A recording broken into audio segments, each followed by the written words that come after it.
Good evening. How are you? Pleasant. All right, good evening. Welcome once again to the El Rey. Who the fuck are you? Ladies and gentlemen, the band that makes you cool. The band you came here tonight to see. Pavement! What you playing, man? What you hearing, man? What you rating, man? Vinyl owner. Vinyl boner. 2-hour drinking is on. Time to hear that song. Vinyl countdown. Vinyl countdown. Shut up, boy. You're here on my tab. Well, here we are at the insert month here, Vinyl Boners. This will probably air in February of 2018. But there was a time when we did record Pavement's Crooked Rain, Crooked Rain. I remember when we recorded this, it was meant to be played on the old internet. And little known fact, Adele was a big Pavement fan. That's why she named that one song. Adele? Yeah. Now I'm going to have to drop it a couple points. Yeah. Chasing Pavements? Is that what Adele was saying about chasing that's her. pavements? They call that's sidewalks her tribute to pavements them. in England. That's why she's Adele always chasing them. Was a big fan of Pavement. Because guys used to tell her to hit the bricks all the time. The farmer and Adele. You know how She ate all the vegetables. This story is true and it is dirty. Like I have written down here, I have the Pixies, Dinosaur Jr., Weezer, the Motley Crue. Some Primus. NWA and Tribe Called Quest and De La Soul. Raw bass. Rob Bass and DJ Easy Rock. Don't forget him. Diggable Planets. Yeah, I like the Yeah. Diggable Planet. Wu-Tang And Clan. the Van Hagen or Van Hagar guy. I like Van Hagen. I've never Van Hagen. That's ice cream, cheesy Nirvana Wasn't stuff. my thing. The They Smashing came out Pumpkins. did Redman. Lisa Loeb, Beastie Boy year. Do you dream about being a princess? With Ministry, Yeah, the Breeders. Pearl Jam, Sonic Youth, and old. Counting Crows. Sounded like Beck stuff. Allman Brothers, I think that's more like Stooges. like the Gin Blossoms Doors album. I don't see the You're into Minutemen. I read that Fall was one of their big influences. I was listening to a little bit of like a Buddy Holly sort of backbeat. Here's a band that 7-8 years ago none of you had ever heard of. Until we started the trend. I was like, Daddy's gotta go listen to some Pavement and drink some Russian stouts. That's funny. Was that your 2-hour drink? I saw Russian stout and I was like, woo! And then I turned the can when I got home. It's like 12% alcohol. I was like, oh.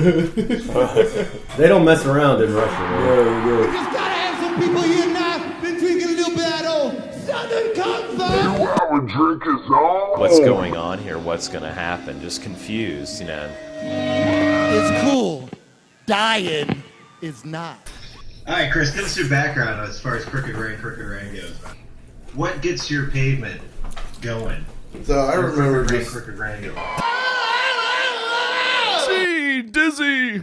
I was watching MTV. I don't know what program, but somehow the Cut Your Hair video came on, and that was my first exposure to Pavement. It was my thing. It's like, where have these guys been? That was when MTV had videos. Yes, that was a long time ago. That really is what kick-started my fandom. I went out after that and found the album somewhere, and I don't even remember where. I don't remember where I bought it. I don't remember. Best Buy was a thing, and I guess it would have been National like Record Mart, probably something like that. Camelot Music. The Wall. Yeah. Let's keep going with these vintage classics. I thought it was the most well-rounded and the most Pavement-y album. I probably listened to this album, I don't know, 500 times. You know we own you. When we go on road trips, there's not a road trip we go on that we're not listening to Pavement. Sorry, Connor. They curse less than a lot of bands from the 90s, so it's that's, you know, They certainly, except for the part about, you know, the Smashing Pumpkins. right. There's a reference to, I guess, Smashing Pumpkins and Stone Temple Pilots. Yeah. Yeah, we talked about those groups in that song at the end of it. For no real reason other than to, you know, give some life to the end of the song. I met my wife around the time, and we both liked it and listened to it all the time, and it's got a lot of good Joy memories. rolling her eyes in the other room. No, she loves Pavement. She goes, yes, we love Pavement. Yes. See, she just said I like Pavement. She did, I heard. That's right. Yeah, I knew. I didn't know how well received this was going to be by the countdowners. Because I knew, I was pretty sure Jack was going to hate Play it. it, brother! What do you think whenever you listen to this, man? This album? What is this album? Jonathan Boyd! I never heard the whole album. After listening to it 3 or 4 times this week, I'm saying I probably knew 3 of the songs. So I put this in, and it starts up, and I'm like, okay, this is... And I remember them at Lollapalooza once or twice, however that will turn out. That year was probably the downfall of Lollapalooza. This Silence Kit song comes on. In the beginning of it, I'm like, oh, okay, this is all right. You feel like something's coming, maybe, and it never comes. How's that for a starter? It's a pretty good song, but it's like real close to it being. It could have been a great MTV single. But then the Elevate Me song, again, same kind of thing. It starts out, and I'm like, okay, and then 2 minutes into it, I'm still going, oh, okay, oh, okay. I can't play a kick drum. And then it's over, and you're like, okay. Then the ballad, and you're like, all right, here comes the ballad.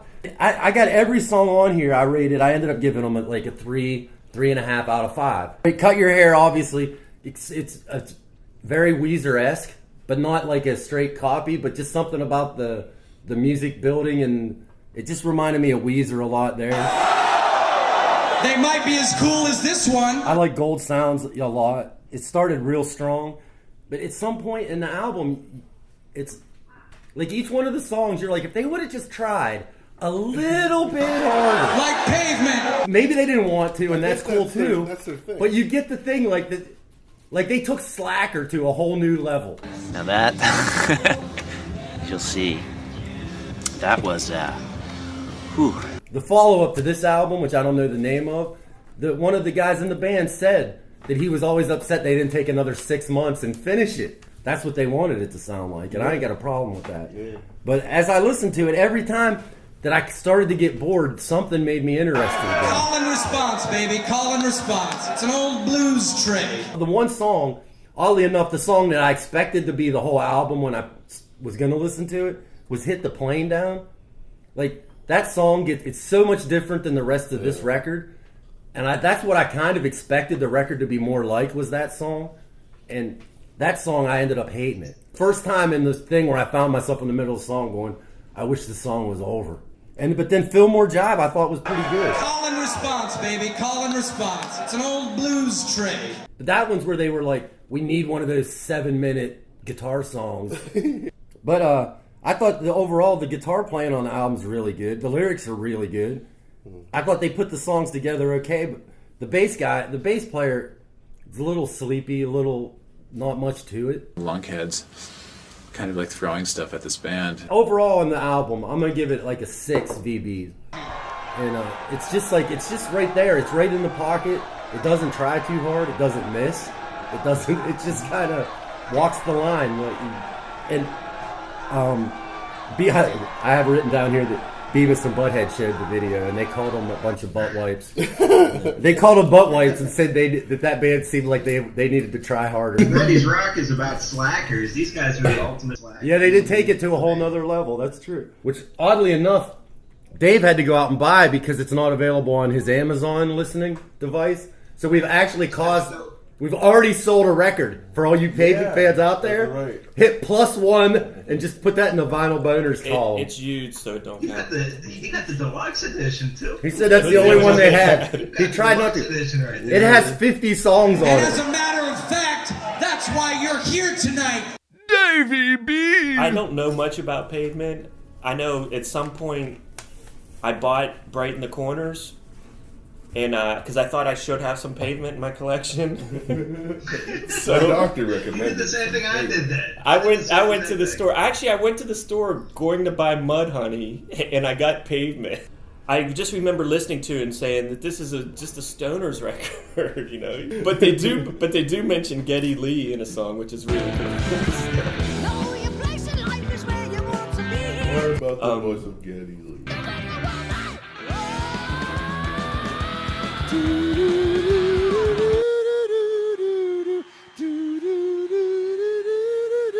The first 2 songs I think are cool, and I think that they blend together. But I think that the best part is the false ending on Elevate Me Later.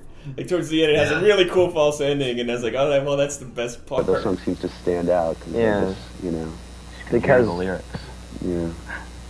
Stop Breathing, I just have a bunch of Z's of it kind of. Whenever I listened to the sample of it, I was like, oh, this song's good. But then when I listened to the whole song, chorus, but the rest of it, yeah. But when I listened to the whole song, it was not as good as the sample they had on Amazon. Cut Your Hair, I do remember, and I think this goes into what we talked about in one of the other podcasts about if you have like a kiddie chorus in it, that it's a good song. Step by step. Heart to heart. And I can't get that chorus part out of my head. I think it's great. No big hair!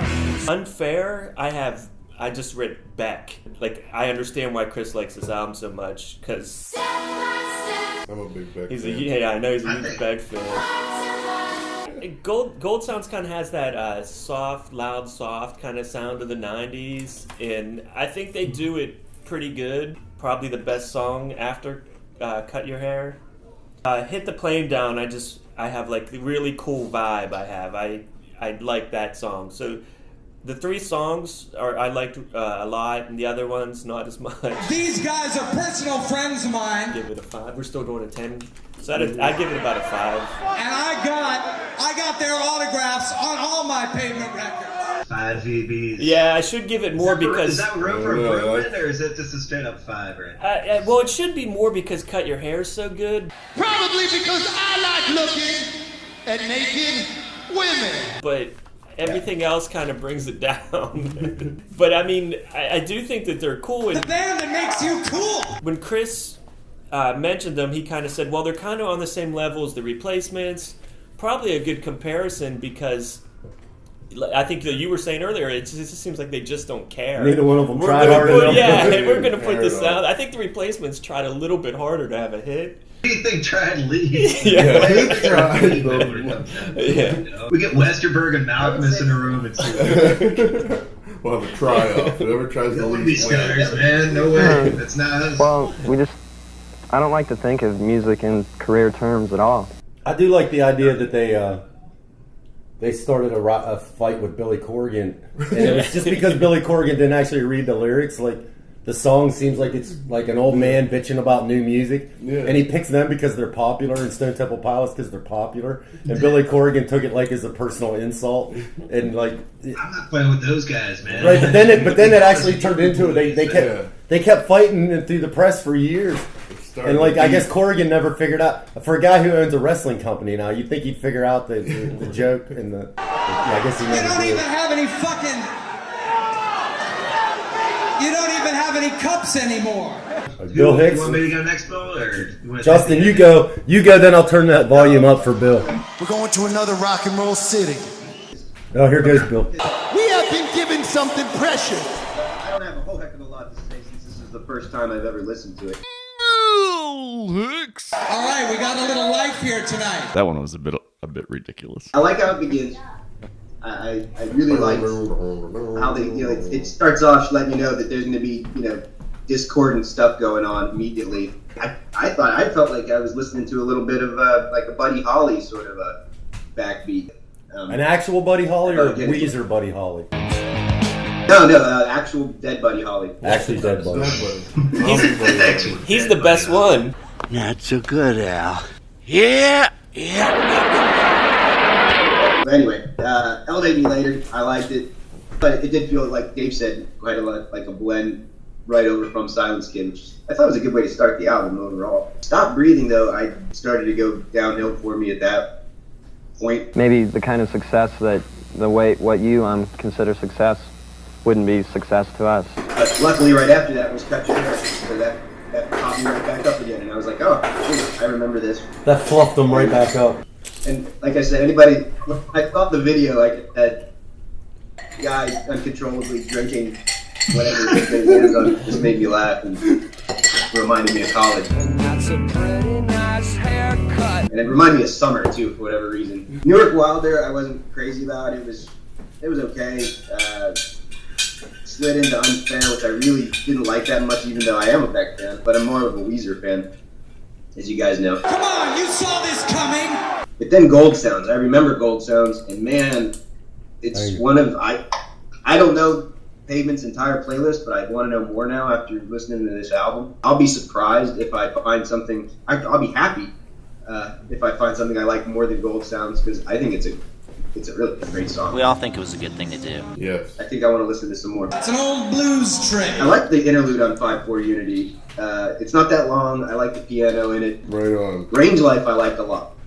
And I think I swear I remember Range Life from back in the 90s, but I don't know where exactly I heard it. I think that's the worst song on there too. Which one? Yeah. I could do without that. The album would be better if they just took that out of there. It doesn't need to be there. What album? What should be taken off the album? Heaven Is a Truck?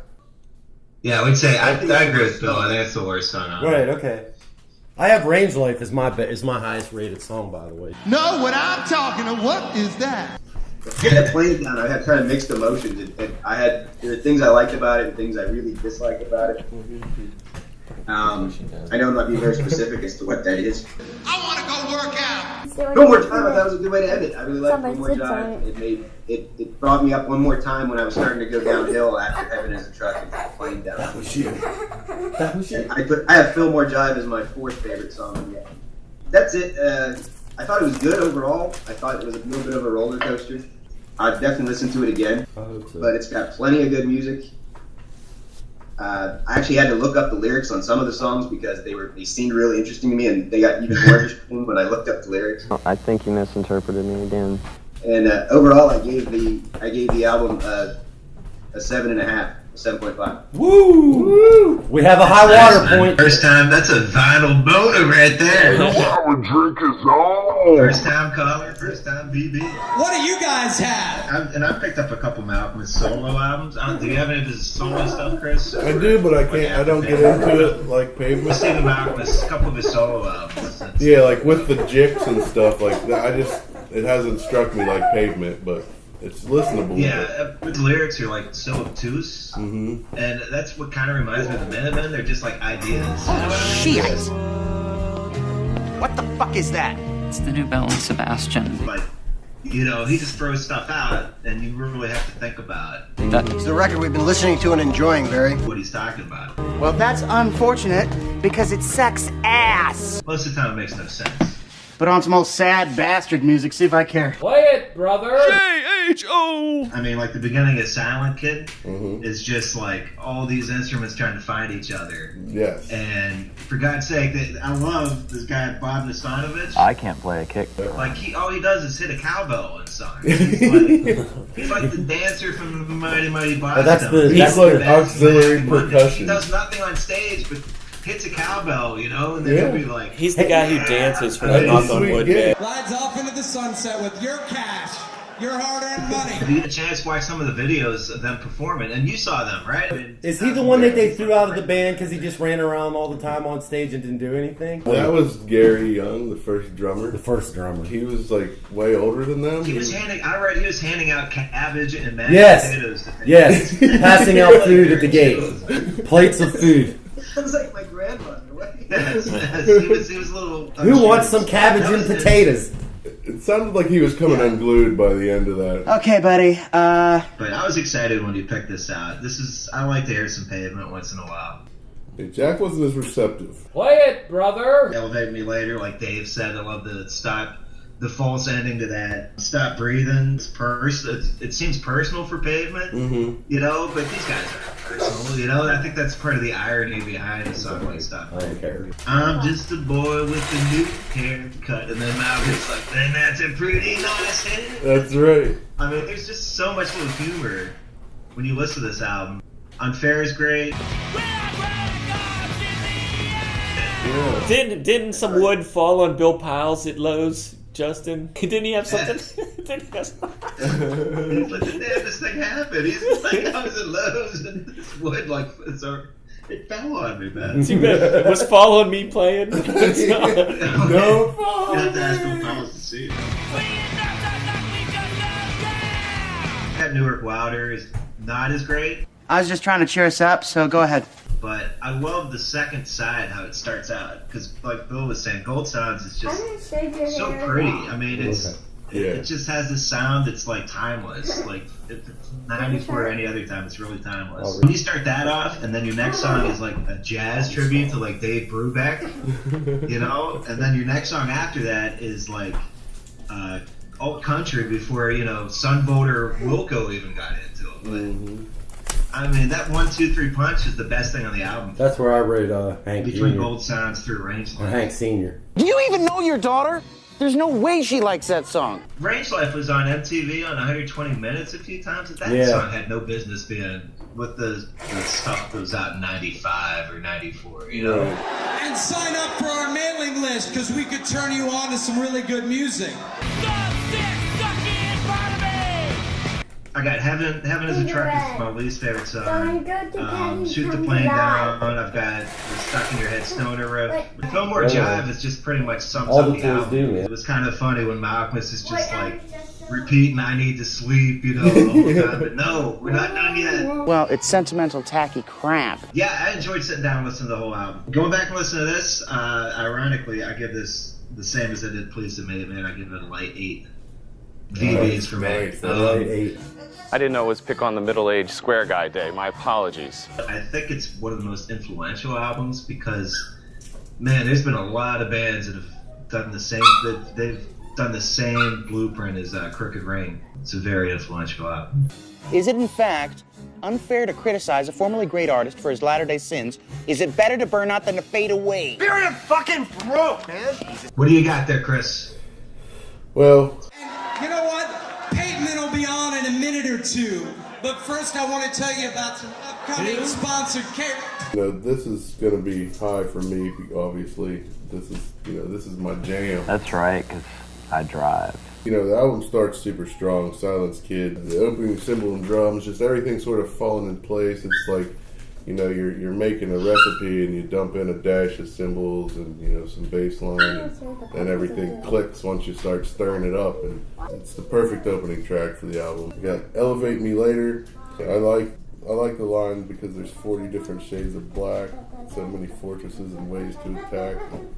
I don't know where Malcolmus gets this stuff from, but I don't know, it's profound but meaningless. Yeah, Steven, you gonna talk?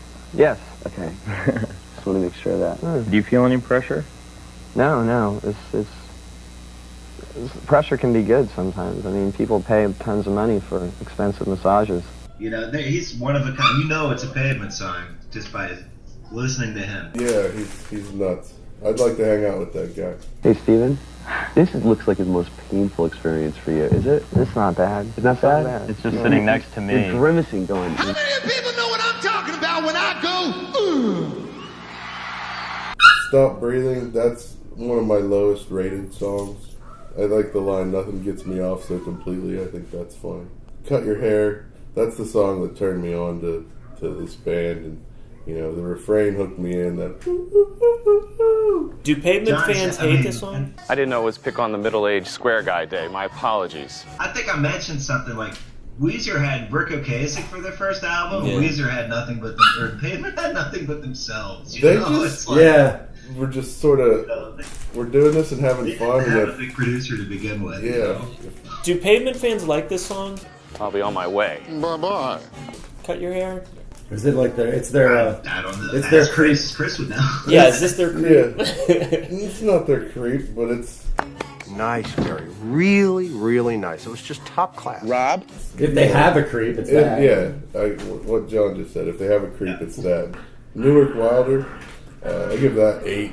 It's chill. I love the ethereal guitar. Like, it's a brand new era, and it feels great. Like, that sort of sums up departure from all that formulaic 90s, you know, music that was coming out. Unfair, I love the song. I give it a 10. You know, it's pure Pavement bliss. This slow, sick, sucking part of me, that's awesome. Gold Sounds, that's a great song. I give that 9, maybe 9.5. I listen to Pavement now, I feel like I'm going back to the Gold Sounds. Gold Sounds 79. Play it, brother. What you gonna do when she says goodbye? You're defending that ass muncher? Come on, Rob. What you gonna do when she is gone?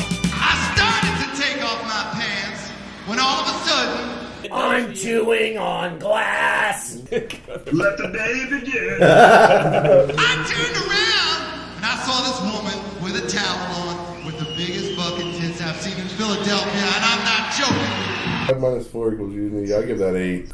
Range life, I give it 10. You know, that's life on the range. You know, you got to pay your dues before you pay the rent. Foxy dudes, they're foxy dudes. They're foxy, all right. When I first, this is the funny aside. When I first heard Stone Temple Pilots, I was convinced it was a Pearl Jam song. So that was the When the Dogs They Find Her song. Yeah. Right, because if you heard the first one, you were convinced they were Alice in Chains. If you heard the third one, you were convinced they were Soundgarden. If you heard the fourth one, you were convinced. Yeah, exactly. I'm gonna tell you something for your own good, pal. That's the worst fucking sweater I've ever seen. It's a Cosby sweater. So overall, I give this album a 9.75 VBs. You know what? That's fine, because Malcolmus would want it that way. He doesn't want to be a perfect 10. No, he's never wanted that. He's going to the listening booth. Who's going to the booth? That's a tough one. I'm going to have to send Jack to the booth, despite the fact that he's not present, based on the fact that I know his opinions and he's wrong. You think Jack was at this album? Was that 3? You think he's about a 3? Well, what did he 2? say? He stopped by earlier to I don't think he gave the number. I'm guessing he's a 3 or 4. He doesn't even like cut your hair. Yeah. He likes Thin Lizzy. Yes, he's big into Thin Lizzy. Play it, brother. Final countdown. Justin, real quick off topic. Me and Bryson me and Scott have to be more specific in current company. We're discussing NXS Kick. What do you? Just a real quick 1 minute. What do you give Kick out of on your VB? Without listening to it, because I haven't listened to it for a while. I like X better than Kick. It's good from what I Which remember. one? X. I like X a lot too. I like X.